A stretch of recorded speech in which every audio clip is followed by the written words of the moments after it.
ವಿಚಾರವಾಗಿ ರಾಜ್ಯದಲ್ಲಿ ನಡೀತಾ ಇರುವಂತಹ ಬೆಳವಣಿಗೆ ಮುಡಾ ಹಗರಣ ಸರ್ಕಾರ ಮತ್ತು ಸಿಎಂಗೆ ಬಹಳ ದೊಡ್ಡ ಮುಜುಗರವನ್ನ ತಂದಿಟ್ಟಂತಹ ಪ್ರಕರಣ ಆಗಿತ್ತು. ಆದ್ರೆ ಸಿಎಂ ವಿರುದ್ಧ ರಾಜ್ಯಪಾಲರು ಯಾವಾಗ ಪ್ರಾಸಿಕ್ಯೂಷನ್ಗೆ ಅನುಮತಿ ಕೊಡ್ತಾರೋ ಇಡೀ ಪ್ರಕರಣ ಬೇರೆಯದೇ ಹಂತದಲ್ಲಿ ತಿರುವು ಪಡ್ಕೊಳ್ತಾ ಹೋಯ್ತು. ಈಗ ತಾತ್ಕಾಲಿಕ ರಿಲೀಫ್ ಸಿಎಂ ಸಿದ್ದರಾಮಯ್ಯನವರಿಗೆ ಸಿಕ್ಕಿದೆ ನಿಜ. ಆದ್ರೆ ಸಿಎಂ ವಿರುದ್ಧದ ಪ್ರಾಸಿಕ್ಯೂಷನ್ ನ ನಿರ್ಧಾರಕ್ಕೆ ಸರ್ಕಾರ ಯಾವ ರೀತಿ ತಿರುಗೇಟನ್ನ ಕೊಡೋದಕ್ಕೆ ಹೊರಟಿದೆ. ಈಗ ಕ್ಯಾಬಿನೆಟ್ ಸಭೆ ನಡೆಯಿತು. ಕ್ಯಾಬಿನೆಟ್ ಸಭೆಯಲ್ಲಿ ಪ್ರಾಸಿಕ್ಯೂಷನ್ ಅಸ್ತ್ರದ ವಿರುದ್ಧ ಸರ್ಕಾರ ಪ್ರತ್ಯಸ್ತ್ರವನ್ನ ಪ್ರಯೋಗ ಮಾಡೋದಕ್ಕೆ ಹೊರಟಿದೆ. ವಿಪಕ್ಷ ನಾಯಕರ ವಿರುದ್ಧದ ಪ್ರಾಸಿಕ್ಯೂಷನ್ ನಿರ್ಧರಿಸಿ ಅಂತ ಸಲಹೆಯನ್ನ ಕೊಡೋದ್ರ ಬಗ್ಗೆ ತೀರ್ಮಾನ ಆಗಿದೆ ಸಭೆಯಲ್ಲಿ. ಈ ಮೂಲಕ ಸಿಎಂ ವಿರುದ್ಧದ ಪ್ರಾಸಿಕ್ಯೂಷನ್ ನಿರ್ಧಾರಕ್ಕೆ ಸರ್ಕಾರ ಪ್ರಾಸಿಕ್ಯೂಷನ್ ಅಸ್ತ್ರವನ್ನೇ ಪ್ರಯೋಗಿಸ್ತಾ ಇದೆ. ರಾಜ್ಯಪಾಲರ ಎದುರಿರುವಂತಹ ಪ್ರಾಸಿಕ್ಯೂಷನ್ ಅರ್ಜಿ ಇತ್ಯರ್ಥಕ್ಕೆ ಸಲಹೆ, ಇದು ಕ್ಯಾಬಿನೆಟ್ ಸಭೆಯಲ್ಲಿ ತೀರ್ಮಾನವಾಗಿತ್ತು. ಆದಷ್ಟು ಬೇಗ ಈ ಬಗ್ಗೆ ಕ್ರಮ ವಹಿಸಬೇಕು ಅಂತ ರಾಜ್ಯಪಾಲರಿಗೆ ಸಲಹೆಯನ್ನ ಕೊಡೋದ್ರ ಬಗ್ಗೆ ನಿರ್ಣಯ ಆಗಿದೆ. ರಾಜ್ಯಪಾಲರಿಗೆ ಸಲಹೆ ನೀಡೋದಕ್ಕೆ ಕ್ಯಾಬಿನೆಟ್ ನಿರ್ಣಯ ಕೈಗೊಂಡಿದೆ. ಆರ್ಟಿಕಲ್ 163 ಅಡಿ ಕ್ಯಾಬಿನೆಟ್ ಅಧಿಕಾರ ಚಲಾಯಿಸೋದಕ್ಕೆ ಕ್ಯಾಬಿನೆಟ್ ಸಭೆಯಲ್ಲಿ ತೀರ್ಮಾನವಾಗಿದೆ. ಈಗಾಗಲೇ ಕುಮಾರಸ್ವಾಮಿ ವಿರುದ್ಧ ಪ್ರಾಸಿಕ್ಯೂಷನ್ಗೆ ಮನವಿ ಮಾಡಲಾಗಿದೆ. ಕಳೆದ ವರ್ಷವೇ ಪ್ರಾಸಿಕ್ಯೂಷನ್ಗೆ ಮನವಿ ಮಾಡಲಾಗಿತ್ತು. ಆದ್ರೆ ಅದರ ಬಗ್ಗೆ ರಾಜ್ಯಪಾಲರು ಯಾಕೆ ಸ್ಪಂದಿಸಿಲ್ಲ? ಎರಡನೇ ಪತ್ರ ಕೂಡ ಹೋಗಿದೆ ಲೋಕಾಯುಕ್ತ ಎಸ್ಐಟಿಯಿಂದ. ನಿರಾಣಿ, ಜೊಲ್ಲೆ, ಜನಾರ್ದನ ರೆಡ್ಡಿ ಇವರುಗಳ ಪ್ರಕರಣಗಳು ಕೂಡ ಇದೆ. ಎಲ್ಲಾ ಮನವಿಗಳನ್ನ ರಾಜ್ಯಪಾಲರು ಪೆಂಡಿಂಗ್ ನಲ್ಲಿಟ್ಟಿದ್ದಾರೆ. ಕುತೂಹಲ ಮೂಡಿಸಿದೆ ಈಗ ರಾಜ್ಯಪಾಲ ಗೆಹ್ಲೋಟ್ ಅವರ ನಿರ್ಧಾರ. ಈಗ ಕಾಂಗ್ರೆಸ್ ಪ್ರಶ್ನೆ ಮಾಡ್ತಿರೋದಿದೆ. ಬೆಳಿಗ್ಗೆ ಟಿಜೆ ಅಬ್ರಾಹಂ ರಾಜ್ಯದ ಮುಖ್ಯಮಂತ್ರಿಗಳ ವಿರುದ್ಧ ಒಂದು ದೂರು ಕೊಡ್ತಾರೆ, ಖಾಸಗಿ ದೂರದು. ಆ ದೂರಿಗೆ ರಾಜ್ಯಪಾಲರು ಇಷ್ಟು ಸ್ಪೀಡ್ ಆಗಿ ಆಕ್ಷನ್ ತಗೋತಾರೆ, ಇಷ್ಟು ತ್ವರಿತಗತಿಯಲ್ಲಿ ನಿರ್ಧಾರ ಮಾಡ್ತಾರೆ ಅಂದ್ರೆ ಹೇಗೆ?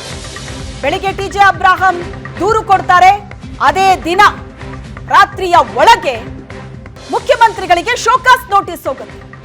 ಆದ್ರೆ ಬೇರೆಯವರ ವಿಚಾರದಲ್ಲಿ ಈ ತ್ವರಿತಗತಿಯಲ್ಲಿ ನಿರ್ಧಾರ ಯಾಕಿಲ್ಲ ಅನ್ನೋದು ಕಾಂಗ್ರೆಸ್ಸಿಗರ ಪ್ರಶ್ನೆ. ನಿರಾಣಿ, ಜೊಲ್ಲೆ, ಜನಾರ್ದನ ರೆಡ್ಡಿ ವಿರುದ್ಧದ ಪ್ರಕರಣಗಳು ಕೂಡ ಇದೆ. ಪ್ರಾಸಿಕ್ಯೂಷನ್ಗೆ ಮನವಿ ಮಾಡಲಾಗಿದೆ, ಅದರ ಬಗ್ಗೆ ಯಾಕೆ ಗಮನ ಕೊಡ್ತಾ ಇಲ್ಲ?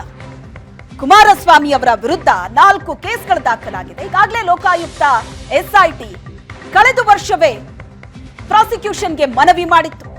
ಅದರ ಬಗ್ಗೆ ರಾಜ್ಯಪಾಲರು ಯಾಕೆ ಕ್ರಮ ತಗೊಂಡಿಲ್ಲ? ಆ ಪ್ರಕರಣದ ಡೀಟೇಲ್ಸ್ ಅನ್ನ ಕೊಡಿ ಅಂತಲೂ ರಾಜ್ಯಪಾಲರ ಕಚೇರಿಯಿಂದ ಮತ್ತೆ ಪತ್ರ ಹೋಗಿತ್ತು. ಲೋಕಾಯುಕ್ತ ಎಸ್ಐಟಿ ಕಂಪ್ಲೀಟ್ ಆದಂತಹ ಡೀಟೇಲ್ಸ್ ಕೊಡೋದ್ರ ಜೊತೆಗೆ ಪ್ರಾಸಿಕ್ಯೂಷನ್ಗೆ ಮತ್ತೆ ಮನವಿ ಮಾಡ್ತಾರೆ. ಅದಕ್ಕೂ ಕೂಡ ರಾಜ್ಯಪಾಲರು ಕ್ರಮ ತಗೊಂಡಿಲ್ಲ. ಆದ್ರೆ ಮುಖ್ಯಮಂತ್ರಿಗಳ ವಿರುದ್ಧ ತರಾತುರಿಯಲ್ಲಿ ಯಾಕೆ ಸ್ಟೆಪ್ ತಗೊಂಡ್ರು? ಈಗ ಕ್ಯಾಬಿನೆಟ್ ನಲ್ಲಿ ತೀರ್ಮಾನ ಆಗಿದೆ, ಪ್ರಾಸಿಕ್ಯೂಷನ್ ವಿರುದ್ಧ ಯಾವ ರೀತಿ ಪ್ರತ್ಯಸ್ತ್ರ ಅನ್ನೋದು.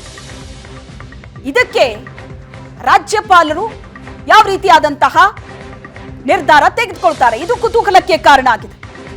ರಾಜ್ಯಪಾಲರ ಎದುರಿರುವಂತಹ ಪ್ರಾಸಿಕ್ಯೂಷನ್ ಅರ್ಜಿ ಏನಿದೆ ಅದನ್ನ ಇತ್ಯರ್ಥ ಮಾಡೋದಕ್ಕೆ ಸಲಹೆಯನ್ನ ಕೊಡೋದ್ರ ಬಗ್ಗೆ ತೀರ್ಮಾನ ಆಗಿದೆ ಕ್ಯಾಬಿನೆಟ್ನಲ್ಲಿ.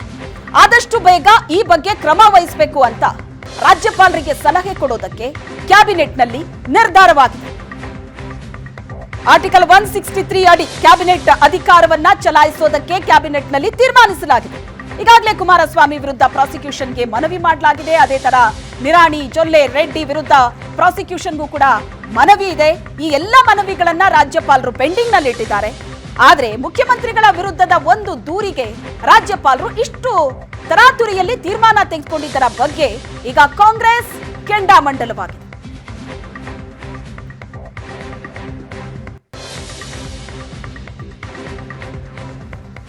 ಇನ್ನು ಇದರ ಬಗ್ಗೆ ಎಚ್.ಕೆ. ಪಾಟೀಲ್ ಮಾತಾಡಿದ್ರು. ರಾಜ್ಯಪಾಲರ ಮುಂದೆ ಸಾಕಷ್ಟು ಪ್ರಕರಣಗಳಿದೆ, ಆದ್ರೂ ಸಹ ಮುಖ್ಯಮಂತ್ರಿಗಳ ವಿಚಾರದಲ್ಲಿ ಇಷ್ಟು ತರಾತುರಿಯಲ್ಲಿ ಯಾಕೆ ತೀರ್ಮಾನವನ್ನ ತೆಗೆದುಕೊಂಡ್ರು? ಲೋಕಾಯುಕ್ತದಿಂದ ರಾಜ್ಯಪಾಲರಿಗೆ ಪ್ರಾಸಿಕ್ಯೂಷನ್ಗೆ ಮನವಿ ಇದೆ, ಅವೆಲ್ಲವನ್ನ ಪೆಂಡಿಂಗ್ ನಲ್ಲಿಟ್ಟು ಈ ವಿಚಾರವನ್ನೇ ಕೈಗೆತ್ತಿಕೊಂಡಿದ್ ಯಾಕೆ? ಎಚ್.ಕೆ. ಪಾಟೀಲ್ ಏನ್ ಹೇಳಿದ್ರು ಇದ್ರ ಬಗ್ಗೆ ಬನ್ನಿ ನೋಡಿ. ಮಾನ್ಯ ರಾಜ್ಯಪಾಲರ ಎದುರು ಇರ್ತಕ್ಕಂಥ ಹಲವಾರು ಪ್ರಕರಣಗಳು, ಕೆಲವು ಪ್ರಕರಣಗಳು ಈಗಾಗಲೇ ಲೋಕಾಯುಕ್ತರಿಂದ ರಾಜ್ಯಪಾಲರಿಗೆ ಹೋಗಿವೆ, ಇತರ ಇನ್ವೆಸ್ಟಿಗೇಟಿಂಗ್ ಅಧಿಕಾರಿಗಳಿಂದ ಹೋಗಿವೆ, ಸರ್ಕಾರದ ಮಾಹಿತಿಗಳು ಹೋಗಿವೆ. ಅವೆಲ್ಲವುಗಳ ಹಿನ್ನೆಲೆಯೊಳಗೆ ಮಾನ್ಯ ರಾಜ್ಯಪಾಲರ ಸಮಕ್ಷಮದಲ್ಲಿ ಬಾಕಿ ಉಳಿದಿವೆ. ಬಾಕಿ ಇರ್ತಕ್ಕಂಥ ಪ್ರಕರಣಗಳಲ್ಲಿ ವಿಶೇಷ ಪ್ರಕರಣಗಳು ಶ್ರೀಮತಿ ಶಶಿಕಲಾ ಜೊಲ್ಲೆ 9/12/2021 9/12/2021 ಈ ಅರ್ಜಿ ಹೋಗಿತ್ತು. ಎರಡನೇದ್ದು ಮುರುಗೇಶ್ ನಿರಾಣಿ 26/2/2024 ಅರ್ಜಿ ಹೋಗಿದೆ. HD ಕುಮಾರಸ್ವಾಮಿ ಅವರು ಅರ್ಜಿ ದಿನಾಂಕ 21/11/2023 ರಾಜ್ಯಪಾಲರಿಗೆ ಅಗತ್ಯವಿರುವ ಸ್ಪಷ್ಟೀಕರಣಗಳನ್ನು ನೀಡಿದ್ದಾರೆ. ಜನಾರ್ದನ್ ರೆಡ್ಡಿ ಅವರದ್ದು 4ನೇ ಪ್ರಕರಣ ಅನುಮೋದನೆ ಮತ್ತು ಆರೋಪ ಪಟ್ಟಿ ಸಲ್ಲಿಸಲಾಗಿದೆ.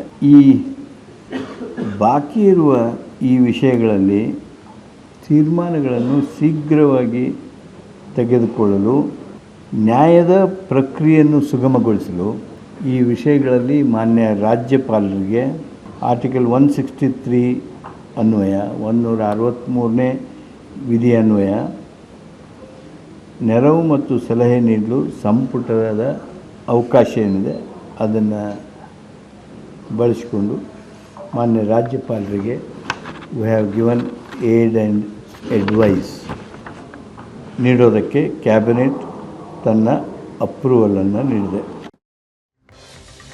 ಈ ಬಗ್ಗೆ ಹೆಚ್ಚಿನ ಡೀಟೇಲ್ಸ್ ಅನ್ನ ಕೊಡ್ತಾರೆ ನಮ್ಮ ಪೊಲಿಟಿಕಲ್ ಹೆಡ್ ಆಗಿರುವಂತಹ ಆನಂದ್ ಬೈದನ್ಮನೆ ಸಂಪರ್ಕದಲ್ಲಿದ್ದಾರೆ. ಆನಂದ್, ಕ್ಯಾಬಿನೆಟ್ ನಲ್ಲಿ ತೆಗೆದುಕೊಂಡಂತಹ ನಿರ್ಣಯ, ಈಗ ಸಿಎಂ ವಿರುದ್ಧದ ಪ್ರಾಸಿಕ್ಯೂಷನ್ ಏನಿದೆ ಅದಕ್ಕೆ ಪ್ರಾಸಿಕ್ಯೂಷನ್ ಮೂಲಕವೇ ಪ್ರತ್ಯಸ್ತ್ರವನ್ನ ಹೆಣಿತಾ ಇದೆ. ಇಲ್ಲಿ ರಾಜ್ಯಪಾಲರಿಗೆ ಸಲಹೆ ಕೊಡುವಂತಹ ಒಂದು ನಿರ್ಧಾರಕ್ಕೆ ಬಂದಿದೆ. ಆರ್ಟಿಕಲ್ 163 ಅಡಿ ಅಂತ. ಏನಿದು ಆರ್ಟಿಕಲ್ 163? ಜೊತೆಗೆ ಕ್ಯಾಬಿನೆಟ್ ನಲ್ಲಿ ತೆಗೆದುಕೊಂಡಂತಹ ನಿರ್ಧಾರಗಳು ಏನೇನು?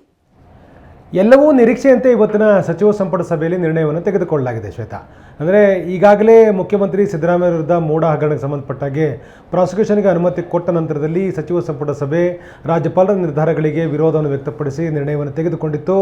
ನಿರ್ಣಯವನ್ನು ತೆಗೆದುಕೊಂಡರೂ ಈಗಾಗಲೇ ಕಾನೂನು ಹೋರಾಟ ಮಾಡ್ತಾ ಇರತಕ್ಕಂಥ ಮುಖ್ಯಮಂತ್ರಿ ಸಿದ್ದರಾಮಯ್ಯನವರು ಈಗ ಒಟ್ಟಾರೆ ರಾಜಕೀಯವಾಗಿರ್ತಕ್ಕಂಥ ಬೆಳವಣಿಗೆ ಹಿನ್ನೆಲೆಯಲ್ಲಿ ಒಂದು ರೀತಿ ಸೇಡಿನ ರಾಜಕಾರಣಕ್ಕೆ ಮುಂದಾಗಿದ್ದಾರಾ ಅಂತಕ್ಕಂಥ ಅನುಮಾನಗಳು ಕೂಡ ಕಳೆದ 2 ದಿನಗಳಿಂದಲೂ ಕೂಡ ಸಹಜವಾದಂಥ ಒಂದು ಚರ್ಚೆ ಆಗ್ತಾ ಇತ್ತು. ಅದಕ್ಕೆ ಪೂರಕ ಅನ್ನುವಂತೆ ಸಚಿವ ಸಂಪುಟ ಸಭೆಯಲ್ಲೂ ಕೂಡ ಇಂತಹದೇ ಒಂದು ಸೇಡಿನ ಕ್ರಮದ ರೀತಿಯಲ್ಲಿ ನಿರ್ಧಾರಗಳನ್ನು ತೆಗೆದುಕೊಳ್ಳಲಾಗುತ್ತೆ ಅನ್ನುವಂಥ ಚರ್ಚೆಗಳು ಕೂಡ ಇತ್ತು. ಎಲ್ಲವೂ ಕೂಡ ಇವತ್ತು ಸಚಿವ ಸಂಪುಟ ಸಭೆಯಲ್ಲಿ ಅಂಥದ್ದೇ ಒಂದು ಪ್ರಮುಖ ನಿರ್ಧಾರ ಆಗಿದೆ. ಆರ್ಟಿಕಲ್ 163 ಪ್ರಕಾರ ಸಚಿವ ಸಂಪುಟ ರಾಜ್ಯಪಾಲರಿಗೆ ಯಾವುದೇ ಸಲಹೆಯನ್ನು ಕೊಡಲಿಕ್ಕೆ ಮುಕ್ತವಾದಂಥ ಅವಕಾಶ ಇರುವಂಥ ಒಂದು ಸೆಕ್ಷನ್. ಈ ಸೆಕ್ಷನ್ ಅಡಿ ಈಗ ಸಚಿವ ಸಂಪುಟ ಸಭೆ ಒಂದು ಸ್ಪಷ್ಟವಾದ ನಿರ್ಧಾರವನ್ನು ತೆಗೆದುಕೊಂಡು ರಾಜ್ಯಪಾಲರಿಗೆ ಸಲಹೆ ಕೊಡುವಂಥ ನಿರ್ಧಾರಕ್ಕೆ ಬಂದಿದೆ. ಈ ಸಂಬಂಧಪಟ್ಟಾಗ ನಿರ್ಣಯವನ್ನು ಕೂಡ ಇವತ್ತಿನ ಸಚಿವ ಸಂಪುಟ ಸಭೆಯಲ್ಲಿ ತೆಗೆದುಕೊಳ್ಳಲಾಗಿದೆ. ಇವತ್ತಿನ ಸಚಿವ ಸಂಪುಟ ಸಭೆಯಲ್ಲಿ ತೆಗೆದುಕೊಂಡಿರ್ತಕ್ಕಂಥ ಸಲಹೆ ನಿರ್ಣಯ ಏನೆಂದರೆ, ಪ್ರತಿಪಕ್ಷಗಳಿಗೆ ಸೇರಿರ್ತಕ್ಕಂಥ ನಾಯಕರ ವಿರುದ್ಧ ಪ್ರಾಸಿಕ್ಯೂಷನ್ಗೆ ಅನುಮತಿ ಕೋರಿ ಸಲ್ಲಿಕೆಯಾಗಿರ್ತಕ್ಕಂಥ ಪ್ರಸ್ತಾವನೆಗಳಿಗೆ ಅನುಮೋದನೆ ಕೊಡಬೇಕು ಅಂಥೇಳಿ ರಾಜ್ಯಪಾಲರಿಗೆ ಒತ್ತಾಯ ಮಾಡತಕ್ಕಂಥ ನಿರ್ಣಯವನ್ನು ತೆಗೆದುಕೊಳ್ಳಲಾಗಿದೆ. ಅಂದರೆ ಪ್ರಮುಖವಾಗಿ 4 ಪ್ರಕರಣಗಳು. ಇದರಲ್ಲಿ ಮುಖ್ಯವಾಗಿ HD ಕುಮಾರಸ್ವಾಮಿ ಅವರಿಗೆ ಸಂಬಂಧಪಟ್ಟಿರ್ತಕ್ಕಂಥ ಮೈನಿಂಗ್ ಕೇಸ್ ಸಂಬಂಧಪಟ್ಟ ಹಾಗೆ ಒಂದು ಪ್ರಕರಣ. ಅಂದರೆ ಈಗಾಗಲೇ ಕುಮಾರಸ್ವಾಮಿ ಅವರ ವಿರುದ್ಧ ಇರತಕ್ಕಂಥ ಇದು ಮೈನಿಂಗ್ ಕೇಸ್ ಸಂಬಂಧಪಟ್ಟ ಹಾಗೆ ಚಾರ್ಜ್ ಶೀಟ್ ಹಾಕಲಿಕ್ಕೆ ಲೋಕಾಯುಕ್ತರು ಈಗಾಗಲೇ ಬಹಳ ಸ್ಪಷ್ಟವಾಗಿ ಅವರಿಗಾಗಲೇ 2ನೇ ಬಾರಿಗೆ ಪ್ರಸ್ತಾವನೆ ಕೂಡ ಸಲ್ಲಿಕೆ ಮಾಡಿದರೆ ಆ ಪ್ರಕರಣ. ಇನ್ನೊಂದು ಶಶಿಕಲಾ ಜೊಲ್ಲೆ ಅವರಿಗೆ ಸಂಬಂಧಪಟ್ಟಿರ್ತಕ್ಕಂಥ ಮೊಟ್ಟೆ ಟೆಂಡರ್ ಪ್ರಕರಣ ಮತ್ತು ಮಾಜಿ ಸಚಿವರಾಗಿರುವಂಥ ಜನಾರ್ದನ್ ರೆಡ್ಡಿ ಅವರಿಗೆ ಸಂಬಂಧಪಟ್ಟಿರ್ತಕ್ಕಂಥ ಅಕ್ರಮ ಸಂಪತ್ತು ಮತ್ತು ಇನ್ನೋರ್ವ ಮಾಜಿ ಸಚಿವರಾಗಿರ್ತಕ್ಕಂಥ ಮುರುಗೇಶ್ ನಿರಾಣಿ ಅವರಿಗೆ ಸಂಬಂಧಪಟ್ಟಿರ್ತಕ್ಕಂಥ ಒಂದು ದೂರು. ಅಂದರೆ ಗ್ಲೋಬಲ್ ಇನ್ವೆಸ್ಟರ್ ಮೀಟ್ನಲ್ಲಿ ಕೇವಲ 2 ನಿಮಿಷದ ವಿಡಿಯೋವನ್ನು ಮಾಡಲಿಕ್ಕೆ ಕೋಟ್ಯಾಂತರ ರೂಪಾಯಿಗಳನ್ನು ಖರ್ಚು ಮಾಡಿದ್ದಾರೆ ಅನ್ನುವಂಥ ದೂರಿಗೆ ಸಂಬಂಧಪಟ್ಟಾಗೆ ಪ್ರಾಸಿಕ್ಯೂಷನ್ಗೆ ಅನುಮತಿಯನ್ನು ಕೋರಲಾಗಿದೆ. ಆ ಒಂದು ಪ್ರಸ್ತಾಪ ಕೂಡ ರಾಜ್ಯಪಾಲರ ಬಳಿ ಇದೆ. ಅಂದರೆ ಈ 4 ಪ್ರಕರಣಗಳಿಗೆ ಸಂಬಂಧಪಟ್ಟ ಹಾಗೆ ರಾಜ್ಯಪಾಲರು ಸೂಕ್ತವಾದ ನಿರ್ಧಾರ ತೆಗೆದುಕೊಳ್ಳಬೇಕು. ಈಗಾಗಲೇ ಪ್ರಾಸಿಕ್ಯೂಷನ್ಗೆ ಕೋರಿ ಸಲ್ಲಿಕೆ ಆಗಿರ್ತಕ್ಕಂಥ ಎಲ್ಲ ಪ್ರಸ್ತಾಪಗಳನ್ನು ವಿಲೇವಾರಿ ಮಾಡಬೇಕು, ತಕ್ಷಣ ವಿಲೇವಾರಿ ಮಾಡಬೇಕು ಅಂತೇಳಿ ಹಕ್ಕೊತ್ತಾಯ ರೀತಿಯಲ್ಲಿ ನಿರ್ಣಯವನ್ನು ತೆಗೆದುಕೊಳ್ಳಲಾಗಿದೆ. ಆರ್ಟಿಕಲ್ 163 ಏನು ಹೇಳುತ್ತೆ ಅಂತಂದರೆ, ರಾಜ್ಯದ ಸಚಿವ ಸಂಪುಟವು ಒಂದು ಗಂಭೀರವಾಗಿರ್ತಕ್ಕಂಥ ವಿಚಾರಗಳಿಗೆ ಸಂಬಂಧಪಟ್ಟ ಹಾಗೆ ನೇಮಕಾತಿಗಳು ಅಥವಾ ಪ್ರಮುಖ ನಿರ್ಧಾರಗಳಿಗೆ ಸಂಬಂಧಪಟ್ಟ ಹಾಗೆ ಯಾವುದೇ ರೀತಿ ಒಂದು ಸೂಕ್ತವಾದ ಸಲಹೆಯನ್ನು ಕೊಡಲಿಕ್ಕೆ ಕಾನೂನಾತ್ಮಕವಾಗಿ ಇರತಕ್ಕಂಥ ಅಧಿಕಾರ ಈ ಒಂದು ಕಲಂನಡಿ ಇರತಕ್ಕಂಥದ್ದು. ಹಾಗಾಗಿ ಸಚಿವ ಸಂಪುಟ ಯಾವುದೇ ಒಂದು ಸಲಹೆಗಳನ್ನು ರಾಜ್ಯಪಾಲರಿಗೆ ನೀಡಲಿಕ್ಕೆ ಮುಕ್ತವಾದ ಅವಕಾಶ ಈ ಒಂದು ಆರ್ಟಿಕಲ್ 163 ಅಡಿ ಸಚಿವ ಸಂಪುಟಕ್ಕೆ ಅವಕಾಶಗಳನ್ನು ನೀಡಲಾಗಿದೆ. ಈ ಒಂದು ಆರ್ಟಿಕಲ್ನ ಲಾಭವನ್ನು ಪಡೆದುಕೊಂಡಿರ್ತಕ್ಕಂಥ ರಾಜ್ಯ ಸರ್ಕಾರ ಪ್ರತಿಪಕ್ಷವಾಗಿರ್ತಕ್ಕಂಥ BJP ಮತ್ತು JDS ನಾಯಕರ ಮೇಲೆ ಇರತಕ್ಕಂಥ ಪ್ರಾಸಿಕ್ಯೂಷನ್ಗೆ ಕೋರಿರ್ತಕ್ಕಂಥ ಪ್ರಸ್ತಾಪಗಳು ಯಾವ್ಯಾವುದಿದೆಯೋ ಆ ಎಲ್ಲ ಪ್ರಾಸಿಕ್ಯೂಷನ್ಗೆ ಅನುಮತಿಗಳನ್ನು ಕೊಡಬೇಕು ಅಂಥೇಳಿ ಈಗ ಒಂದು ರೀತಿ ತಿರುಗೇಟು ಕೊಡುವಂಥ ನಿರ್ಣಯವನ್ನು ಸಚಿವ ಸಂಪುಟ ಸಭೆಯಲ್ಲಿ ತೆಗೆದುಕೊಳ್ಳಲಾಗಿದೆ. ನಿಜವಾಗ್ಲೂ ಕೂಡ ಈ ಒಂದು ನಿರ್ಧಾರ ತೆಗೆದುಕೊಂಡಿದ್ದರಿಂದಾಗಿ ನಿಶ್ಚಯವಾಗಲೂ ಒಂದು ರೀತಿ ಆಡಳಿತವಾಗಿರ್ತಕ್ಕಂಥ ಕಾಂಗ್ರೆಸ್ ಮತ್ತು BJP ನಡುವೆ BJP JDS ಮಧ್ಯೆ ಒಂದು ರೀತಿ ಸಂಘರ್ಷಮಯವಾಗಿರ್ತಕ್ಕಂಥ ವಾತಾವರಣ ಕೂಡ ಸೃಷ್ಟಿಯಾಗುತ್ತೆ. ಸಹಜವಾಗಿ ಮುಖ್ಯಮಂತ್ರಿಗಳಿಗೆ ವಿರುದ್ಧ ನೀವು ಪ್ರಾಸಿಕ್ಯೂಷನ್ಗೆ ಅನುಮತಿ ಕೋರಿ ಪ್ರಸ್ತಾಪ ಬಂದಾಗ ತಕ್ಷಣದಲ್ಲಿ ಅನುಮತಿ ಕೊಡ್ತೀರಿ. ಅದೇ ರೀತಿ ಇತರ ನಾಯಕರ ಬಗ್ಗೆಯೂ ಕೂಡ ಅವರ ಬಗ್ಗೆ ಇರತಕ್ಕಂಥ ಆರೋಪಕ್ಕೆ ಸಂಬಂಧಪಟ್ಟ ಹಾಗೆ ಪ್ರಾಸಿಕ್ಯೂಷನ್ಗೆ ಅನುಮತಿ ಕೋರಿ ಪ್ರಸ್ತಾಪಗಳನ್ನು ಸಲ್ಲಿಕೆ ಮಾಡಲಾಗಿದೆ. ಅದನ್ನು ಕೂಡ ನೀವು ವಿಲೇವಾರಿ ಮಾಡಿ ಅಂತೇಳಿ ಒಂದು ರೀತಿ ರಾಜ್ಯಪಾಲರ ಮೇಲೆ ಒಂದು ರೀತಿ ಒತ್ತಾಯ ಮಾಡ್ತಕ್ಕಂಥದ್ದು, ರಾಜ್ಯಪಾಲರನ್ನ ಒಂದು ರೀತಿ ಸಾರ್ವಜನಿಕವಾಗಿ ಚರ್ಚೆಗೆ ರಾಜ್ಯಪಾಲರ ಕ್ರಮದ ಬಗ್ಗೆ ಒಂದು ಸಾರ್ವಜನಿಕ ಚರ್ಚೆ ಉಂಟು ಆಗುವ ಹಾಗೆ ಒಂದು ಅಭಿಪ್ರಾಯ ಮೂಡುವ ಹಾಗೆ ಒಂದು ವಾತಾವರಣವನ್ನು ಸೃಷ್ಟಿ ಮಾಡಬೇಕು ಅನ್ನೋ ಒಂದು ಪ್ಲಾನ್ ಇಟ್ಟುಕೊಂಡು ಇವತ್ತು ಸಚಿವ ಸಂಪುಟ ಸಭೆ ಈ ನಿರ್ಣಯವನ್ನು ತೆಗೆದುಕೊಂಡಿದೆ. ಇದು ರಾಜಕೀಯವಾಗಿಯೂ ಕೂಡ ಒಂದು ರೀತಿ ಸೇಡಿನ ಒಂದು ಕ್ರಮ ಅನ್ನುವಂಥ ವಿಶ್ಲೇಷಣೆ ಕೂಡ ನಡೀತಾ ಇದೆ. ಈಗ ಕ್ಯಾಬಿನೆಟ್ ನಲ್ಲಿ ತೆಗೆದುಕೊಂಡಂತಹ ಈ ನಿರ್ಣಯ ಏನಿದೆ, ಈಗ ರಾಜ್ಯಪಾಲರಿಗೆ ಕೊಡೋದಕ್ಕೆ ಹೊರಟಿರುವಂತಹ ಸಲಹೆ, ಇದನ್ನ ರಾಜ್ಯಪಾಲರು ಪರಿಗಣಿಸಬೇಕಾಗತ್ತಾ? ಅದು ಅವರ ವಿವೇಚನೆಗೆ ಬಿಟ್ಟದ್ದು. ಒಂದು ವೇಳೆ ರಾಜ್ಯಪಾಲರು ಪರಿಗಣಿಸಿಲ್ಲ ಅಂದ್ರೆ ಆಗ ವಾಟ್ ನೆಕ್ಸ್ಟ್? ಹಾಗಾದ್ರೆ ಬೇರೆ ಯಾವ ಕ್ರಮವನ್ನು ತೆಗೆದುಕೊಳ್ಳೋದಕ್ಕೆ ಸರ್ಕಾರ ಮುಂದಾಗುತ್ತೆ? ಯಾಕಂದ್ರೆ ಈ ಹಿಂದಿನ ನಿರ್ಣಯಗಳನ್ನು ಕೂಡ ರಾಜ್ಯಪಾಲರು ಕೇಳಿರಲಿಲ್ಲ. ಈ ಹಿಂದೆ 2010ರಲ್ಲಿ BSY ವಿಚಾರದಲ್ಲೂ ಕೂಡ ಇದೇ ರೀತಿ ಪ್ರಾಸಿಕ್ಯೂಷನ್ ಜಟಾಪಟಿ ನಡೆದಾಗ ಆಗ ಇಂತಹ ಬೆಳವಣಿಗೆಗಳಾಗಿರಲಿಲ್ಲ. ಫಾರ್ ದ ಫಸ್ಟ್ ಟೈಮ್ ಈ ತರದ ಡೆವಲಪ್ಮೆಂಟ್ಗಳಾಗ್ತಾ ಇರೋದಾ ಇದು? ಎಸ್, ನಾನು ಈಗಾಗಲೇ ಹೇಳಿದಾಗೆ ಸಚಿವ ಸಂಪುಟ ಇವತ್ತು ತೆಗೆದುಕೊಂಡಿರ್ತಕ್ಕಂಥ ನಿರ್ಣಯವನ್ನು ರಾಜ್ಯಪಾಲರಿಗೆ ಕಳಿಸ್ಕೊಡ್ಲಾಗುತ್ತೆ. ರಾಜ್ಯಪಾಲರು ಈ ಬಗ್ಗೆ ಆ ಸಲಹೆಯನ್ನು ಪರಿಗಣಿಸಬಹುದು, ಪರಿಗಣಿಸದೇ ಇರಲೂ ಕೂಡ ಬಹುದು. ಅಂದರೆ ಬೇರೆ ಬೇರೆ ಪ್ರಕರಣಗಳಲ್ಲಿ ರಾಜ್ಯಪಾಲರು ತಮ್ಮದೇ ಆಗಿರತಕ್ಕಂಥ ವಿವೇಚನೆ ರೀತಿಯಲ್ಲಿ ನಿರ್ಧಾರವನ್ನು ತೆಗೆದುಕೊಳ್ತಾರೆ. ಸಹಜ. ಈಗ ನಿರ್ಧಾರ ತೆಗೆದುಕೊಂಡಿರೋದು ಯಾವ ಉದ್ದೇಶಕ್ಕೆ, ಅದರ ಹಿಂದಿರ್ತಕ್ಕಂಥ ಹಿಡನ್ ಅಜೆಂಡಾ ಏನು, ಇವೆಲ್ಲವೂ ಕೂಡ ಬಹಳ ಸ್ಪಷ್ಟವಾಗಿ ರಾಜ್ಯಪಾಲರಿಗೆ ಕೂಡ ಗೊತ್ತಾಗುತ್ತೆ. ಕಾನೂನಾತ್ಮಕವಾಗಿ ಸಚಿವ ಸಂಪುಟ ಕೊಡ್ತಕ್ಕಂಥ ಸಲಹೆಯನ್ನು ಸ್ವೀಕಾರ ಮಾಡೋದು ಬಿಡೋದು ರಾಜ್ಯಪಾಲರಿಗೆ ಬಿಟ್ಟಿರ್ತಕ್ಕಂಥದ್ದು. ಆದರೆ ಈ ಎಲ್ಲ ಪ್ರಕರಣಗಳಲ್ಲಿ ಪ್ರಾಸಿಕ್ಯೂಷನ್ಗೆ ಅನುಮತಿ ಕೋರಿ ಸಲ್ಲಿಕೆ ಆಗಿರುವಂಥ ಪ್ರಸ್ತಾಪಗಳನ್ನು ವಿಲೇವಾರಿ ಮಾಡಬೇಕು ಅನ್ನುವಂಥ ಹಕ್ಕೊತ್ತಾಯದ ನಿರ್ಣಯ ಏನಿದೆ, ಇದನ್ನು ರಾಜ್ಯಪಾಲರು ಒಪ್ತಕ್ಕಂಥ ಸಾಧ್ಯತೆಗಳು ತೀರಾ ಕಡಿಮೆ. ರಾಜಕೀಯವಾಗಿ ಕೂಡ ಬೇರೆ ಬೇರೆ ಸ್ವರೂಪದಲ್ಲಿ ಇದ್ರ ಬಗ್ಗೆ ಚರ್ಚೆಗಳು ಆಗಲಿಕ್ಕೆ ಒಂದು ವೇದಿಕೆಯನ್ನು, ಒಂದು ವಾತಾವರಣ ಸೃಷ್ಟಿ ಮಾಡ್ತಕ್ಕಂಥದ್ದು ಸರ್ಕಾರದ ಲೆಕ್ಕಾಚಾರ. ಅಂದರೆ ನೀವು ಮುಖ್ಯಮಂತ್ರಿ ವಿರುದ್ಧ ಇರತಕ್ಕಂಥ ಕೇಸಿಗೆ ತಕ್ಷಣದಲ್ಲಿ ಅನುಮತಿ ಕೊಡ್ತೀರಿ, ಇತರ ನಾಯಕರ ಬಗ್ಗೆ ಯಾಕೆ ಅನುಮತಿ ಕೊಡ್ತಾ ಇಲ್ಲ ಅಂತ ಹೇಳಿ ಒಂದು ಸಾರ್ವಜನಿಕ ಚರ್ಚೆಯನ್ನು ಹುಟ್ಟು ಹಾಕುವಂಥ ಪ್ರಯತ್ನ ಇದ್ರ ಹಿಂದಿರ್ತಕ್ಕಂಥದ್ದು. ಆ ಕಾರಣಕ್ಕಾಗಿಯೇ ಇವತ್ತು ಸಚಿವ ಸಂಪುಟ ಈ ನಿರ್ಣಯ ತೆಗೆದುಕೊಂಡಿದೆ. ಸಂಪುಟದಲ್ಲಿರ್ತಕ್ಕಂಥ ಬಹುತೇಕ ಹಿರಿಯ ಸಚಿವರಿಗೆ ಇದರ ಬಗ್ಗೆ ಸ್ಪಷ್ಟವಾದ ಜ್ಞಾನ ಇದೆ. ನಾವು ಕೊಡ್ತಕ್ಕಂಥ ನಿರ್ಣಯವನ್ನು ಯಾವುದೇ ಕಾರಣಕ್ಕೂ ರಾಜ್ಯಪಾಲರು ಒಪ್ಪಲ್ಲ ಅಂತಕ್ಕಂಥದ್ದು. ಈಗಾಗಲೇ ಆಗಸ್ಟ್ 1ರಂದು ನಡೆದಿರ್ತಕ್ಕಂಥ ಸಚಿವ ಸಂಪುಟ ಸಭೆಯಲ್ಲಿ DK ಶಿವಕುಮಾರ್ ನೇತೃತ್ವದಲ್ಲಿ ನಡೆದಂಥ ಸಚಿವ ಸಂಪುಟ ಸಭೆಯಲ್ಲಿ ಮುಖ್ಯಮಂತ್ರಿ ಸಿದ್ದರಾಮಯ್ಯವರಿಗೆ ಸಂಬಂಧಪಟ್ಟಿರ್ತಕ್ಕಂಥ ಏನು ಪ್ರಾಸಿಕ್ಯೂಷನ್ಗೆ ಅನುಮತಿ ಕೊಡುವಂಥ ಹಿನ್ನೆಲೆಯಲ್ಲಿ ಕೊಟ್ಟಿರ್ತಕ್ಕಂಥ ಶೋಕಾಸ್ ನೋಟಿಸನ್ನು ಹಿಂದಕ್ಕೆ ಪಡಿಬೇಕು ಅಂತೇಳಿ ಒತ್ತಾಯಿಸಿ ತೆಗೆದುಕೊಂಡ ನಿರ್ಣಯ ಮತ್ತು ಆ ಸಂಬಂಧಪಟ್ಟ ಕೊಟ್ಟ ಸಲಹೆಯನ್ನು ರಾಜ್ಯಪಾಲರು ಸ್ವೀಕಾರ ಮಾಡಿಲ್ಲ, ಪ್ರಾಸಿಕ್ಯೂಷನ್ಗೆ ಅನುಮತಿಯನ್ನು ಕೊಟ್ಟಿದ್ದಾರೆ. ಇಷ್ಟಾಗಿಯೂ ಕೂಡ ರಾಜ್ಯಪಾಲರು ಅನುಮತಿ ಕೊಟ್ಟ ನಂತರ ಕಾನೂನು ಸಮರ ಒಂದು ಕಡೆ ನಡೀತಾ ಇದೆ. ಹೀಗಾಗಿಯೂ ಕೂಡ ಈಗ ರಾಜ್ಯಪಾಲರು ಈಗ ಸಂಪುಟ ತೆಗೆದುಕೊಂಡಿರ್ತಕ್ಕಂಥ ಇತರ ಪ್ರಕರಣಗಳಿಗೆ ಸಂಬಂಧಪಟ್ಟಿರ್ತಕ್ಕಂಥ ಒಂದು ಸಲಹೆಯ ರೂಪದಲ್ಲಿರ್ತಕ್ಕಂಥ ಹಕ್ಕೊತ್ತಾಯದ ರೂಪದಲ್ಲಿರ್ತಕ್ಕಂಥ ಈ ನಿರ್ಣಯವನ್ನು ಒಪ್ಕೊಳ್ತಕ್ಕಂಥ ಸಾಧ್ಯತೆಗಳು ತೀರಾ ಕಡಿಮೆ. ಆದರೂ ಕೂಡ ಸರ್ಕಾರ ತನ್ನ ನಿರ್ಧಾರವನ್ನು ಮಾಡಿದೆ, ನಿರ್ಣಯವನ್ನು ಮಾಡಿದೆ. ರಾಜ್ಯಪಾಲರಿಗೆ ನಿರ್ಣಯವನ್ನು ತೆಗೆದುಕೊಂಡು ಕೊಡಬೇಕು ಅನ್ನುವಂಥ ತೀರ್ಮಾನಕ್ಕೆ ಬಂದಿದೆ. ಇದು ರಾಜಕೀಯವಾಗಿ ಚರ್ಚೆ ಆಗುತ್ತೆ ಹೊರತು ಬೇರೆ ಸ್ವರೂಪದಲ್ಲಿ ಒಂದು ಅಂತಿಮ ನಿರ್ಧಾರಕ್ಕೆ ಬರುತ್ತೆ ಅಂತಕ್ಕಂಥ ಸಾಧ್ಯತೆಗಳು ತೀರಾ ಕಡಿಮೆ. ರಾಜ್ಯಪಾಲರು ಈ ಎಲ್ಲ ಸಲಹೆಗಳನ್ನು ತಿರಸ್ಕಾರ ಮಾಡ್ತಕ್ಕಂಥ ಸಾಧ್ಯತೆ ಹೆಚ್ಚಿರ್ತಕ್ಕಂಥದ್ದು. ರಾಜ್ಯಪಾಲರು ಒಪ್ಕೊಳ್ಳೇಬೇಕು ಅಂತೇನಿಲ್ಲ, ಅವರು ವಿವೇಚನಾ ಕೋಟದ ನಿರ್ಧಾರವನ್ನು ತೆಗೆದುಕೊಳ್ಳಲಿಕ್ಕೆ ಅವಕಾಶ ಇದೆ. ಓಕೆ, ಥ್ಯಾಂಕ್ ಯು ಆನಂದ್ ನಿಮ್ಮೆಲ್ಲ ಡೀಟೇಲ್ಸ್ಗೆ. ಇನ್ನು ರಾಜಕೀಯದಲ್ಲಿ ಆಗ್ತಾ ಇರುವಂತಹ ಬೆಳವಣಿಗೆ, ಒಂದು ಕಡೆ ಪ್ರಾಸಿಕ್ಯೂಷನ್ ಅಸ್ತ್ರ ಆದ್ರೆ ಮತ್ತೊಂದು ಕಡೆ ಸಿಎಂಗೆ ಪ್ರಾಸಿಕ್ಯೂಷನ್ ಸಂಕಷ್ಟದ ಮಧ್ಯೆ ಶಾಸಕಾಂಗ ಸಭೆ ನಡೀತಾ ಇದೆ. ಪ್ರಾಸಿಕ್ಯೂಷನ್ ಬಳಿಕ ಕಾಂಗ್ರೆಸ್ನಲ್ಲಿ ಸದ್ದಿಲ್ಲದೆ ಆಗ್ತಾ ಇರುವಂತಹ ಬೆಳವಣಿಗೆ, ಕಾಂಗ್ರೆಸ್ ಶಾಸಕರ ವಿಶ್ವಾಸವನ್ನ ಗಳಿಸೋದಕ್ಕೆ ಶಾಸಕಾಂಗ ಸಭೆ ಕರೆಯಲಾಗಿದೆ, ನಡೀತಾ ಇದೆ ಸಭೆ. ಆ ಮೂಲಕ ಶಾಸಕರ ವಿಶ್ವಾಸವನ್ನ ಗಳಿಸೋದಕ್ಕೆ ಸಿಎಂ ಪ್ರಯತ್ನ ಪಡ್ತಾ ಇದ್ದಾರೆ. ಸಿಎಂ ಪಾಲಿಗಂತೂ ಬಹಳ ಇಂಪಾರ್ಟೆಂಟ್ ಆಗುತ್ತೆ ಈ ಸಭೆ. ಈ ಸಭೆಯಲ್ಲಿ ಪ್ರಾಸಿಕ್ಯೂಷನ್ ಬಗ್ಗೆ ಸಿಎಂ ಚರ್ಚೆ ನಡೆಸಲಿದ್ದಾರೆ. ಬಿಜೆಪಿ ಜೆಡಿಎಸ್ ಷಡ್ಯಂತ್ರವನ್ನ ವಿವರಿಸಲಿದ್ದಾರೆ ಮುಖ್ಯಮಂತ್ರಿ. ಶಾಸಕರ ಅಭಿಪ್ರಾಯ ಏನು ಸಂಗ್ರಹಿಸಲಿದ್ದಾರೆ. ಇವತ್ತು ಶಾಸಕರ ಅಭಿಪ್ರಾಯವನ್ನ ಸಂಗ್ರಹಿಸಿ ನಾಳೆ ಹೈಕಮಾಂಡ್ ಭೇಟಿ ಮಾಡೋದಿದೆ. ನಾಳೆ ದೆಹಲಿಗೆ ಹೋಗ್ತಾ ಇದ್ದಾರೆ ಸಿಎಂ. ನಾಳೆ ದೆಹಲಿ ಫ್ಲೈಟ್ ಹತ್ತೋದಕ್ಕೂ ಮುಂಚೆ ಇಲ್ಲಿರುವಂತಹ ಶಾಸಕರ ಅಭಿಪ್ರಾಯ ಏನು ಈ ವಿಚಾರಕ್ಕೆ ಸಂಬಂಧಪಟ್ಟ ಹಾಗೆ ಅದರ ಬಗ್ಗೆ ಈಗ ಸಭೆ ನಡೀತಾ ಇದೆ. ಡಿಸಿಎಂ ಡಿಕೆ ಶಿವಕುಮಾರ್ ಜೊತೆ ಹೈಕಮಾಂಡ್ ಭೇಟಿ ಮಾಡಲಿದ್ದಾರೆ ಸಿದ್ದರಾಮಯ್ಯ. ಮುಡಾ ಪ್ರಕರಣ ಶಾಸಕಾಂಗ ಸಭೆ ಅಭಿಪ್ರಾಯದ ಬಗ್ಗೆ ಚರ್ಚೆಯಾಗತ್ತೆ ದೆಹಲಿಯಲ್ಲಿ. ಮುಡಾ ಪ್ರಕರಣದಲ್ಲಿ ಇಲ್ಲಿ ತನಕ ಹೈಕಮಾಂಡ್ ಸಿಎಂ ಬೆನ್ನಿಗೆ ನಿಂತಿದೆ. ವಾಟ್ ನೆಕ್ಸ್ಟ್ ಹಾಗಾದ್ರೆ ಭಾರಿ ಕುತೂಹಲ ಮೂಡಿಸ್ತಾ ಇದೆ ಕಾಂಗ್ರೆಸ್ ಹೈಕಮಾಂಡ್ ನ ನಡೆ. ಪ್ರಾಸಿಕ್ಯೂಷನ್ಗೆ ಅನುಮತಿ ನೀಡಿದ್ರೂ ಕೂಡ ಮುಖ್ಯಮಂತ್ರಿಗಳಿಗೆ ಇದೇ ಬೆಂಬಲ ಸಿಗತ್ತಾ? ಶಾಸಕರು, ಸಚಿವರು ಮತ್ತು ಹೈಕಮಾಂಡ್ ನಿಂದ ನಾಳೆ ಡಿಕೆ ಶಿವಕುಮಾರ್ ಜೊತೆ ಸಿಎಂ ಸಿದ್ದರಾಮಯ್ಯ ದೆಹಲಿಗೆ ಹೋಗ್ತಾ ಇದ್ದಾರೆ. ಭಾರಿ ಕುತೂಹಲ ಮೂಡಿಸ್ತಾ ಇದೆ ಕಾಂಗ್ರೆಸ್ ಹೈಕಮಾಂಡ್ ನಡೆ.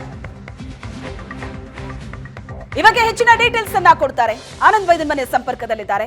ಆನಂದ, ಶಾಸಕಾಂಗ ಸಭೆಯಲ್ಲಿ ಶಾಸಕರ ವಿಶ್ವಾಸವನ್ನ ಪಡೆಯೋದಕ್ಕೆ ಮುಖ್ಯಮಂತ್ರಿಗಳು ಪ್ರಯತ್ನ ಪಡ್ತಾ ಇದ್ದಾರೆ. ಬಹಳ ದೊಡ್ಡ ಟಾಸ್ಕ್. ಒಂದ್ ಕಡೆ ಕಾನೂನಿನ ಹೋರಾಟ ಆದ್ರೆ ಮತ್ತೊಂದ್ ಕಡೆ ರಾಜಕೀಯ ಹೋರಾಟ. ಇಲ್ಲಿ ತನಕ ಎಲ್ಲರೂ ಕೂಡ ಸಿದ್ದರಾಮಯ್ಯನವರಿಗೆ ಜೈ ಅಂತಿದ್ದಾರೆ ಸಂಪುಟದಲ್ಲಿ. ವಾಟ್ ನೆಕ್ಸ್ಟ್ ಅನ್ನೋದೇ ಬಹಳ ದೊಡ್ಡ ಪ್ರಶ್ನೆ ಆಗಿರೋದು.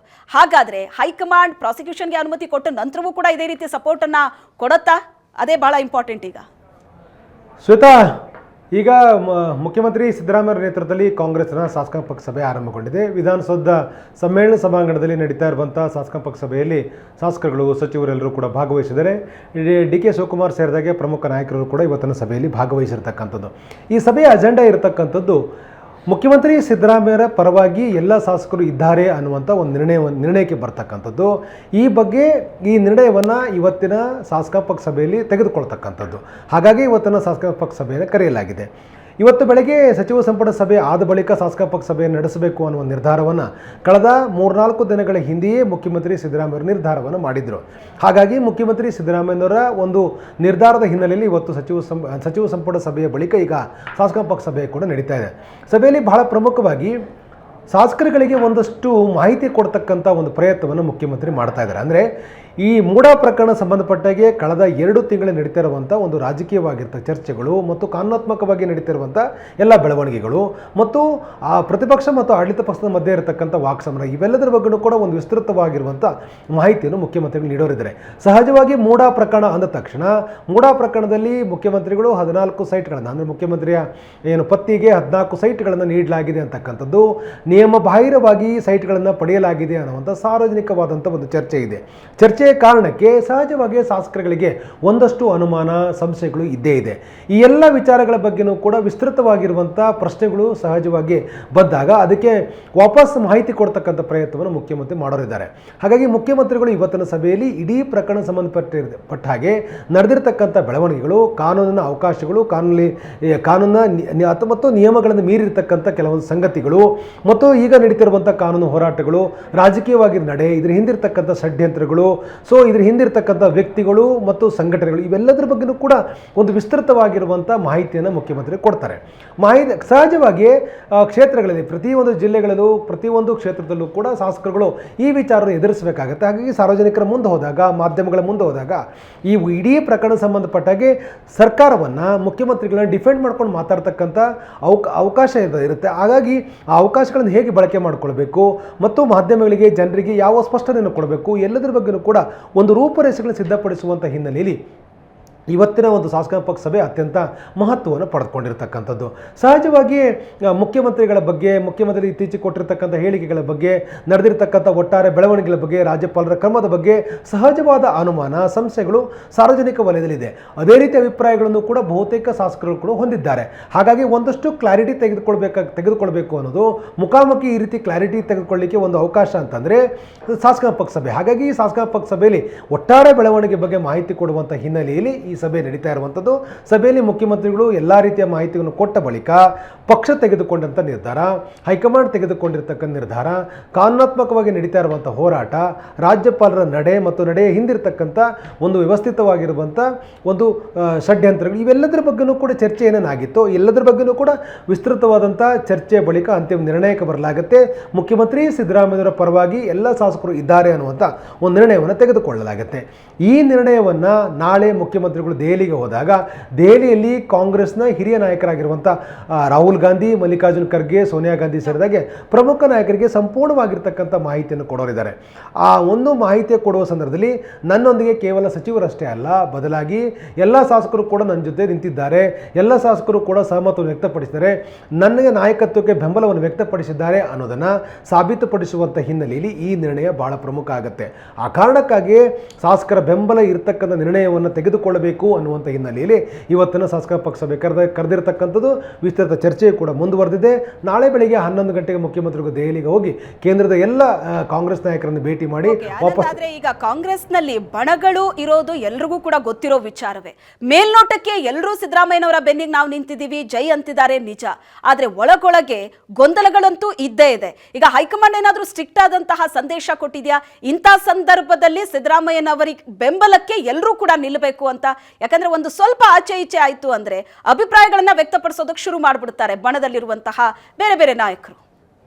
ಖಂಡಿತವಾಗಲೂ ಕೂಡ ಮೇಲ್ನೋಟಕ್ಕೆ ಮುಖ್ಯಮಂತ್ರಿ ಸಿದ್ದರಾಮಯ್ಯವರ ನಾಯಕತ್ವವನ್ನು ಒಪ್ಪಿ ಹೇಳಿಕೆಗಳನ್ನು ಕೊಡ್ತಕ್ಕಂಥ ಒಂದು ಕಡೆ, ಆದರೆ ನಿಜವಾಗಲೂ ಕೂಡ ಪಕ್ಷದ ಒಳಗಡೆ ಎಲ್ಲವೂ ಕೂಡ ಸರಿ ಇಲ್ಲ ಅಂತಕ್ಕಂಥ ಎಲ್ಲರಿಗೂ ಕೂಡ ಗೊತ್ತಿರುವಂಥ ವಿಚಾರ. ಬೇರೆ ಬೇರೆ ತೀರ್ಮಾನಗಳನ್ನು ತೆಗೆದುಕೊಂಡ ಸಂದರ್ಭದಲ್ಲಿ ಸರ್ಕಾರದ ಪ್ರಮುಖ ತೀರ್ಮಾನಗಳು, ಪಕ್ಷದ ತೀರ್ಮಾನಗಳ ಸಂದರ್ಭದಲ್ಲೂ ಕೂಡ ಭಿನ್ನವಾಗಿರ್ತಕ್ಕಂಥ ಅಭಿಪ್ರಾಯಗಳನ್ನು ಎಲ್ಲರೂ ಕೂಡ ವ್ಯಕ್ತಪಡಿಸಿದ್ದಾರೆ. ಹಾಗಾಗಿ ಮೂಢ ವಿಚಾರ ಸಂಬಂಧಪಟ್ಟ ಕೂಡ ಸಾರ್ವಜನಿಕವಾಗಿ ರಾಜಕೀಯವಾಗಿ ಪಕ್ಷವನ್ನು ಡಿಫೆಂಡ್ ಮಾಡ್ಕೊಳ್ತಕ್ಕಂಥದ್ದು, ಸಿದ್ದರಾಮಯ್ಯನ ಬೆಂಬಲಕ್ಕೆ ನಿಲ್ತಕ್ಕಂಥದ್ದು ಒಂದು ಕಡೆ. ಆದರೆ ಕಾನೂನಾತ್ಮಕ ನಡೀತಿರುವಂಥ ಹೋರಾಟದ ಹಿನ್ನೆಲೆಯಲ್ಲಿ ಬಹುತೇಕ ಶಾಸಕರುಗಳು ಬೇರೆ ರೀತಿಯಾಗಿರ್ತಕ್ಕಂಥ ಅಭಿಪ್ರಾಯಗಳನ್ನು ಕೂಡ ಹೊಂದಿದ್ದಾರೆ. ಹತ್ತಾರು ಅನುಮಾನಗಳು ಶಾಸಕರಲ್ಲೂ ಕೂಡ ಇದೆ. ಈಗ ಹೈಕಮಾಂಡ್ನ ಬೆಂಬಲ ಇರುವಂಥ ಕಾರಣಕ್ಕೆ ಹೈಕಮಾಂಡ್ ಸೂಚನೆ ಹಿನ್ನೆಲೆಯಲ್ಲಿ ಸಹಜವಾಗಿ ಬೆಂಬಲವನ್ನು ವ್ಯಕ್ತಪಡಿಸಬಹುದು. ಆದರೆ ವಾತಾವರಣ ಅಂದುಕೊಂಡಂತೆ ಇರೋದಿಲ್ಲ. ಬದಲಾವಣೆ ಆದಾಗ ತಮ್ಮದೇ ಆಗಿರ್ತಕ್ಕಂಥ ಭಿನ್ನ ಅಭಿಪ್ರಾಯಗಳನ್ನು ವ್ಯಕ್ತಪಡಿಸಲಿಕ್ಕೆ ಶಾಸಕರು ಶುರು ಮಾಡಿದ್ದಾದರೆ ನಿಶ್ಚಯವಾಗಿ ಕೂಡ ಸರ್ಕಾರ, ಮುಖ್ಯಮಂತ್ರಿಗಳ ನಾಯಕತ್ವ ಮತ್ತು ಇಡೀ ಪಕ್ಷದ ಮೇಲೆ ವ್ಯತಿರಿಕ್ತವಾಗಿರ್ತಕ್ಕಂಥ ಪರಿಣಾಮಗಳು ಉಂಟು ಮಾಡೋದು ಗ್ಯಾರಂಟಿ. ಹಾಗಾಗಿ ಸಹಜವಾಗಿ ಇವೆಲ್ಲವೂ ಕೂಡ ಜೊತೆಗಿದೆ, ಎಲ್ಲವೂ ಕೂಡ ಒಟ್ಟಿಗಿದ್ದೇವೆ ಅಂತಕ್ಕಂಥ ಒಂದು ಸಂದೇಶವನ್ನು ಕೊಡುವಂಥ ಹಿನ್ನೆಲೆಯಲ್ಲಿ ಇವತ್ತಿನ ಸಭೆಯಲ್ಲಿ ಚರ್ಚೆ ಆಗ್ತಾ ಇರುವಂಥದ್ದು. ಸಹಜವಾಗಿ ಶಾಸಕರಲ್ಲೂ ಕೂಡ ಬೇರೆ ಬೇರೆ ರೀತಿಯಾಗಿರ್ತಕ್ಕಂಥ ಬಣಗಳಿದ್ದಾವೆ, ಬೇರೆ ಬೇರೆ ನಾಯಕರನ್ನು ಬೆಂಬಲಿಸ್ತಕ್ಕಂಥ ಗುಂಪುಗಳಿದ್ದಾವೆ, ಸಮುದಾಯಗಳಿಗೆ ಸೇರಿರ್ತಕ್ಕಂಥ ಶಾಸಕರುಗಳಿದ್ದಾರೆ. ಇವರೆಲ್ಲರೂ ಕೂಡ ಭಿನ್ನವಾಗಿರ್ತಕ್ಕಂಥ ಅಭಿಪ್ರಾಯಗಳನ್ನು ಹೊಂದಿದ್ದಾರೆ. ಆದರೆ ಪಕ್ಷದ ದೃಷ್ಟಿಯಿಂದ, ಸರ್ಕಾರ ದೃಷ್ಟಿಯಿಂದ ಒಂದು ಸ್ಪಷ್ಟವಾದ ನಿರ್ಧಾರಕ್ಕೆ ಬರಬೇಕಾಗಿದೆ. ಎಲ್ಲರೂ ಕೂಡ ಒಕ್ಕೊರಲಿಂದ ಒಂದು ನಿರ್ಧಾರವನ್ನು ಪ್ರಕಟ ಮಾಡಬೇಕಾಗಿದೆ. ಈ ಹಿನ್ನೆಲೆಯಲ್ಲಿ ಎಲ್ಲರೂ ಕೂಡ ಮುಖ್ಯಮಂತ್ರಿ ಸಿದ್ದರಾಮಯ್ಯನವರ ನಾಯಕತ್ವವನ್ನು ಬೆಂಬಲಿಸಿ ಅಭಿಪ್ರಾಯವನ್ನು ವ್ಯಕ್ತಪಡಿಸಿದ್ದಾರೆ. ಆದರೆ ಸಂಪುಟದ ಒಳಗಡೆ ವ್ಯತ್ಯಾಸಗಳಿದ್ದ ಹಾಗೆಯೇ ಶಾಸಕರಲ್ಲೂ ಕೂಡ ಒಂದಷ್ಟು ವ್ಯತ್ಯಾಸಗಳಿದೆ. ಹಾಗಾಗಿ ಈ ವ್ಯತ್ಯಾಸಗಳಿಗೆ ತಿಲಾಂಜಲಿ ಇಡಬೇಕು. ವ್ಯತ್ಯಾಸಗಳು ಯಾವುದೇ ಕಾರಣ ಗಂಭೀರ ಸ್ವರೂಪವನ್ನು ಪಡ್ಕೊಳ್ಬಾರ್ದು ಅನ್ನುವಂಥ ಕಾರಣಕ್ಕಾಗಿ ಶಾಸಕ ಪಕ್ಷ ಸಭೆ ನಡೀತಾ ಇರುವಂಥದ್ದು. ಎಸ್ ಆನಂದ್, ಹಾಗೆ ಸಂಪರ್ಕದಲ್ಲಿರಿ. ಈಗೊಂದು ಚಿಕ್ಕ ಬ್ರೇಕ್ನ ಸಮಯ ಪಾರ್ಟಿ ರೌಂಡ್ಸ್ನಲ್ಲಿ. ಬ್ರೇಕ್ ಆದಮೇಲೆ ಸೈಟ್ಗಾಗಿ ಸಿದ್ದರಾಮಯ್ಯನವರ ಪತ್ನಿ ಮೂಡಾಗೆ ಪತ್ರ ಬರೆದಿದ್ದು ನಿಜಾನಾ? ಆರಂಭದಲ್ಲಿ ಸಿದ್ದರಾಮಯ್ಯನವರು ಹೇಳಿದ್ರು ನನ್ನ ಪತ್ನಿ ಯಾವುದೇ ಪತ್ರ ಬರೆದಿಲ್ಲ ಅಂತ. ಆದ್ರೆ ಈಗ ರಾಜ್ಯಪಾಲರಿಗೆ ಕೊಟ್ಟಿರುವಂತಹ ಡೀಟೇಲ್ಸ್ ನಲ್ಲೂ ಕೂಡ ಮೆನ್ಷನ್ ಮಾಡಿದ್ದಾರೆ. ಹೈಕೋರ್ಟ್ಗೆ ಹಾಕಿರುವಂತಹ ಅರ್ಜಿಯಲ್ಲೂ ಕೂಡ ಪತ್ರದ ಬಗ್ಗೆ ಮಾಹಿತಿ ಕೊಟ್ಟಿದ್ದಾರೆ. ಅದರಲ್ಲೂ ಕೂಡ ಆ ಪುಟ ಇಲ್ಲ, ಈ ಪುಟ ಇಲ್ಲ ಅನ್ನೋದು ಚರ್ಚೆ ಆಗ್ತಾ ಇದೆ. ಏನಿದು ಅನ್ನೋದರ ಬಗ್ಗೆ ಡೀಟೇಲ್ ಆಗಿ ನೋಡೋಕ್ಕೂ ಮುಂಚೆ ಪಾರ್ಟಿ ರೌಂಡ್ಸ್ ನಲ್ಲಿ ಸ್ಮಾಲ್ ಬ್ರೇಕ್.